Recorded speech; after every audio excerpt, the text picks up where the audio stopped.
আমরা কোনো রাজনৈতিক প্রভাবের অধীনে থাকবো না। আমরা কিছু কিছু বিষয়ে প্রশ্নবিদ্ধ, আমার জীবন চলে যাচ্ছে, আমি হয়তো সেই চাপে আছি, সে সময় আপনার কথা আমি নাও ভাবতে পারি। সংগঠনটা সবসময় অরাজনৈতিক থাকবে। আমি সজ্ঞানে সুস্থ মস্তিষ্কে অবশ্যই মানুষের পক্ষে থাকবো, সংগতির সাথে আমরা থাকবো না।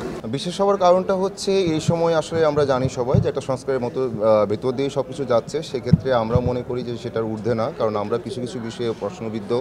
সো সেই জায়গাটা আমাদের কাছে মনে হয় যে এটাই সময় যে সময়টায় আসলে এই নানা রকম অতীতের নানা বিষয় আসলে সেটাকে আসলে পরিষ্কার করে সামনের দিকে আসলে সংগঠনটাকে গতিশীল করা। আমরা আসলে অভিনয় শিল্পী সংঘ থেকে আমাদের এই তো বিশেষ সভা, সেটা সবাই জানেন। তো আমরা এটাই চাচ্ছি এবং আগামীটা এমনভাবে আমরা সংস্কার করতে যাচ্ছি। সংস্কারের প্রথম কথাটাই আমরা যেটা বলতে চাচ্ছি যে সংগঠন গঠনতন্ত্র অনুযায়ী অরাজনৈতিক একটা সংগঠন। সো এই সংগঠনটা সবসময় অরাজনৈতিক থাকবে।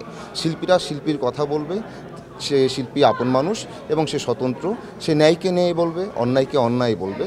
এবং আমরা এটা আমি আমাদের শিল্পীদের সকলের প্রতি বলছি যে আমরা আসলে আমাদের সবার বেটারমেন্টের জন্য কাজ করতে চাই। আমরা কোনো রাজনৈতিক ইনভলভমেন্ট রাখতে চাই না এবং সেটা দ্বারা বিতর্কিত হতে চাই না।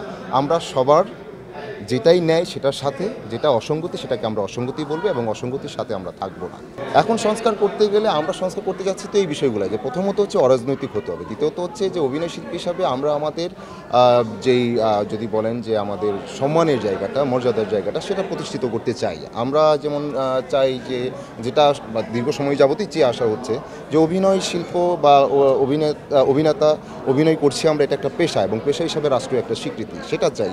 এবং আমরা চাই যে আমাদের যেই সংগঠনের যারা থাকবেন তাদের বেটারমেন্টের জন্য বিভিন্ন কোর্স সিস্টেম চালু করা বা সাংগঠনিক যেই কাজগুলো আমাদের বেটারমেন্টের জন্য আসলে এক কথায় প্রয়োজনীয়, সেগুলোকে আসলে শুধু প্রয়োজনীয় বলে রেখে দেয়া না, সেটার চর্চায় থাকতে চাই এবং সেটাকে আসলে প্রচলিত করতে চাই আমরা।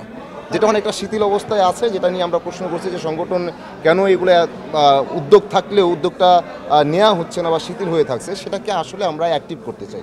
না রাজনৈতিক প্রভাব ছিল ব্যাপারটা এটা না, যে এতদিন কি রাজনৈতিক প্রভাব ছিল। আমি কথা বলছিলাম চর্চার কথা, যে আমরা যেই বিষয়গুলো আমাদের বেটারমেন্টের জন্য চাই সেগুলো আমরা অ্যাক্টিভ করতে চাই।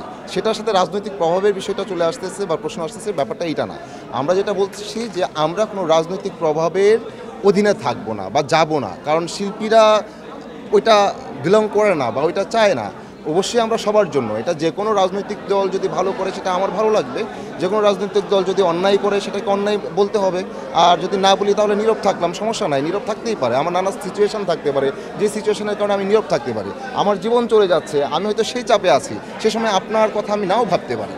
বাট আমি সজ্ঞানে সুস্থ মস্তিষ্কে অবশ্যই মানুষের পক্ষে থাকবো, যেটা সামগ্রিকভাবে সবার পক্ষে যায় সেই পক্ষেই তো থাকবো। এবং যেটা ন্যায়, অন্যায় যেটা সামগ্রিকভাবে সবার পক্ষে যায়, অন্যায়ের পক্ষে থাকার তো কোনো কারণ নাই আসলে।